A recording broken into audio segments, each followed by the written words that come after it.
So good morning everyone, আবার নতুন একটা ব্লগে তোমাদের সবাইকে স্বাগত। সো আজকে সকাল থেকে আর ডিটক্স ওয়াটার বানানো হয়নি, এমনিতেও 3 দিন হয়ে গেছে, একদিন গ্যাপ দিলে কোনো প্রবলেম হবে না। সো আজকে এমনি চিয়া সিডস তো রাতে ভিজিয়েই রাখি, তো সেটাই আজকে ভিজিয়ে জল খাচ্ছি। এবার ব্রেকফাস্টের জন্য একটু ভাবছি অন্যরকম কিছু করব। তো ওটস আমি নিয়ে নিয়েছি, ওটসের ভাবছি একটু চিলা বানাবো। তোমরা সবাই আই থিঙ্ক ওটসের চিলা খাও, তো ভাবছি এর মধ্যে নতুন একটা জিনিস অ্যাডিশন করব, সেটা হচ্ছে যেহেতু ম্যাঙ্গো ডেজ চলছে, ঠিক আছে, তো ভাবছি একটু কাঁচা ম্যাঙ্গো ফ্লেভার আনবো এর মধ্যে। তো তোমরা দেখতে থাকো কি করছি। প্রথমে ওটসটাকে একটু 5-7 মিনিটের জন্য ভিজিয়ে রাখছি উষ্ণ গরম জলে, যাতে তাড়াতাড়ি জিনিসটা একটু ফুলে যায়, ঠিক আছে, আর একটু নরম হয়ে যায়। এবার কি কি বানাতে লাগছে দেখে নাও। একটা টমেটো লাগছে, একদম রেড টমেটো, যার হাফ পোর্শনটা আমি ইউজ করব। আর একটা ছোট বেবি অনিয়ন নিয়ে নিয়েছি, একটা কাঁচা লঙ্কা নিয়ে নিয়েছি।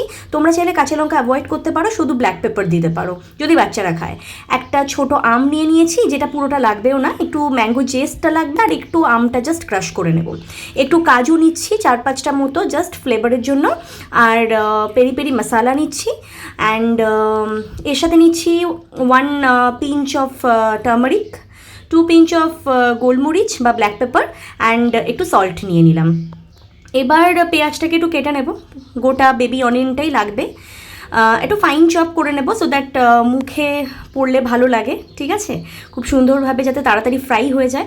এই টমেটোটার হাফ পোর্শন আমি নিয়ে নেব, সেটাকেও ফাইন চপ করে নেব। তোমরা চাইলে নর্মালভাবেও কাটতে পারো, তবে কি একটু ছোটো ছোটো কাট হলে খেতে জিনিসটা ভালো লাগে, মুখে পড়লে বা দেখতেও একটা, দেখারও তো একটা ব্যাপার থাকে, দেখতে ভালো লাগে।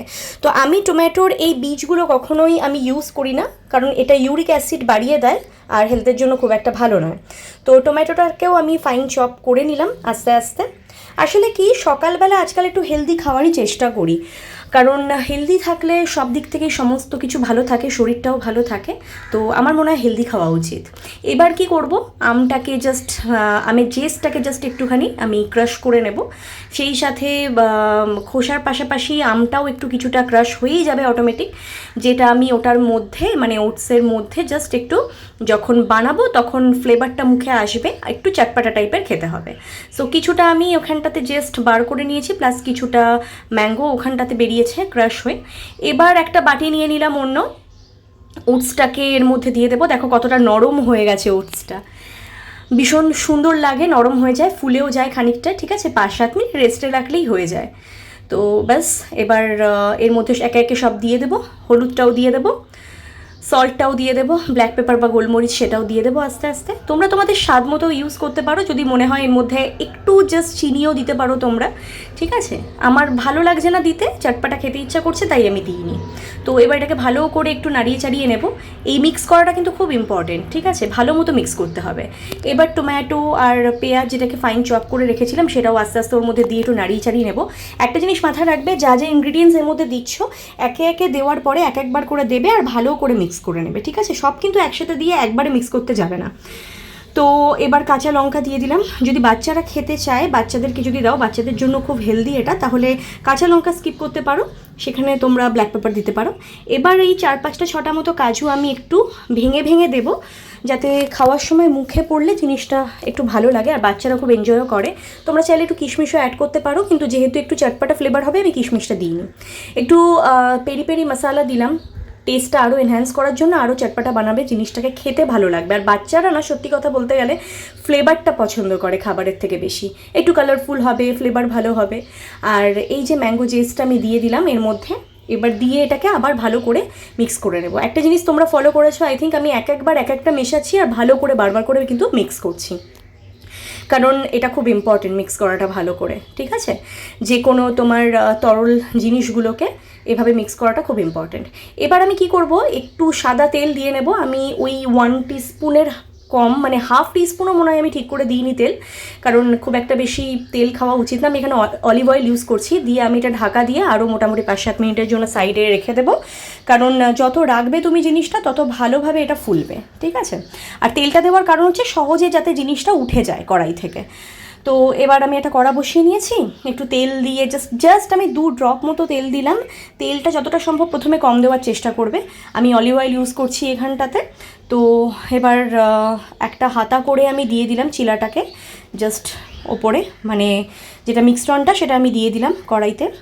এবার এটাকে একটু ফুটুক, এটা জিনিসটা একটু ভাজা হোক ভালো করে জিনিসটা, সেইভাবে আমরা রেখে দেবো এটাকে জাস্ট 3 থেকে 4 মিনিট যদি তোমাদের মনে হয়। আমার মনে হয়েছিল তাই আমি আরও দেখো একটু ড্রপ করে অয়েল চারপাশ থেকে দিয়ে দিলাম। তোমরা চাইলে বাটারও ইউজ করতে পারো এই জায়গাতে।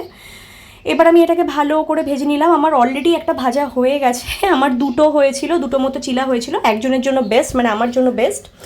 তো সেটা আমি ভিডিও করতে ভুলে গেছিলাম যখন আগেরটা ভেজেছি, তাই এটা আমি ভালো করে ভিডিও করে তোমাদের দেখালাম। খুব সুন্দরভাবে দেখো হয়ে গেছে। যদি তোমাদের মনে হয় ভাজতে লেট হচ্ছে তোমরা একটু ঢাকা দিয়ে রাখতে পারো। এবার আমি একটা প্লেটে সুন্দরভাবে সাজিয়ে নিয়েছি, একটু গার্নিশ করে নেব। গার্নিশের জন্য একটু গোলমরিচ দিলাম, এবার একটু পিঞ্চ অফ পেরি পেরি মশলা দিচ্ছি। অ্যান্ড তারপরে আমি কি করেছিলাম, ম্যাঙ্গো জেস্ট আর একটু বার করে রেখেছিলাম, ঠিক আছে, ক্রাশ করে, সেটা ওপর থেকে গার্নিশিংয়ের জন্য দিয়ে দিলাম। ট্রাস্ট মি, যা খেতে হয়েছিল না, মানে সিরিয়াসলি আমি আবার খেয়েও নিয়েছি। 2 মিনিট লেগেছিল আমার এটা শেষ করতে। আমি রিভিউ দিয়েছি, জানি আমার রিভিউ তোমাদের হয়তো মনে হতে পারে যে নিজে খাচ্ছে নিজেই রিভিউ দিচ্ছে, বাট একবার বানিয়ে দেখো বাড়িতে এইভাবে, নতুনভাবে আমি জাস্ট অ্যাডিশন করেছি ম্যাঙ্গোটা, অসাধারণ হয়েছিল খেতে। ব্যাস, তারপরে আমার ব্যাগের বিজনেস আছে, আমি সেদিনই বলেছিলাম। তো আমার কিছু পার্সেল এসেছিলো, সেই পার্সেলগুলো ওপেন করে করে দেখছিলাম যে সব ঠিকঠাক আছে নাকি, কারণ প্রত্যেকটাই কাস্টমারের অর্ডার ছিল। এগুলো সানগ্লাস পাউচ বেসিক্যালি, এগুলো খুব ইউজফুল হয় গরমকালে, ব্যাগের মধ্যে রেখে দিলে ভীষণ ভালো, মানে ভালোভাবে সানগ্লাসটা থাকে। তো সেগুলোই চেক করছিলাম আর কি, যে কোনটা কেমন এসছে, সব ঠিকঠাক আছে টাছে নাকি।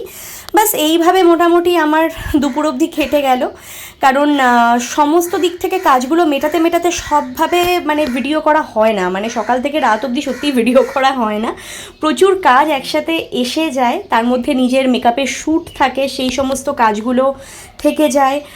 এর মধ্যে স্টুডিও শ্যুটও আছে, সেটাও তোমাদের সাথে শেয়ার করব।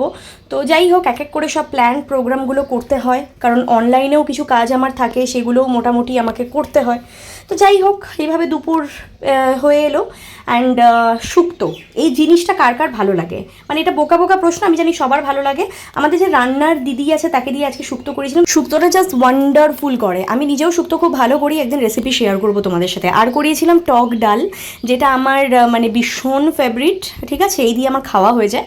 আর একটু পাতলা করে পটল আলু দিয়ে মাছের ঝোল হয়েছিল, এটা রুই মাছ। তো ব্যাস, কালকের তো চাটনি ছিলই, সেটা দিয়ে আজকে দুপুরটা মোটামুটি জমেই গেছে জাস্ট। তো আজকের ব্লগটা এখানেই শেষ করলাম। সবার কেমন লাগছে প্লিজ জানাতে ভুলো না, ভালো লাগলে লাইক কমেন্ট শেয়ার করে দিও। দেখা হবে নেক্সট ব্লগে, টাটা।